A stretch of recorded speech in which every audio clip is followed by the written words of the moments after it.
সালি থমসন নামে যুক্তরাজ্যের এক নারী ডিম খেতে গিয়ে ভিতরে পেয়েছেন আস্ত একটি হীরা।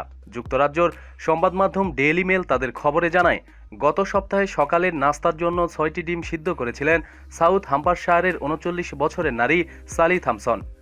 ডিম মুখে দেওয়ার পর শক্ত কিছু একটায় কামড় পড়ে। প্রথমে তিনি ভেবেছিলেন দাঁত ভেঙেছে বুঝি, কিন্তু পরে ওই শক্ত জিনিসটা বের করে দেখেন এ যে একটি আস্ত হীরা। দাঁতের খাঁজে পাবার পর শালি প্রথমে বস্তুটি যে হীরা তা নিশ্চিত হতে ফেসবুকে পোস্ট দেন। সেখানেই সাউথ হ্যাম্পশায়ারের এক হীরা বিশেষজ্ঞ তাকে নিশ্চিত করেন এটি একটি হীরার টুকরো। তবে ওই হীরার টুকরোটি ডিমের ভিতর কিভাবে এলো তা নিয়ে শালির ফেসবুক পেজে তর্ক জুড়েছেন কেউ। তবে সবারই ধারণা সম্ভবত মুরগিটি খাবারের সঙ্গে এই হীরার টুকরোটি গিলে ফেলেছিল। প্রতিদিন সব খবরাখবরের জন্য সাথে থাকুন এবং সাবস্ক্রাইব করুন। ধন্যবাদ।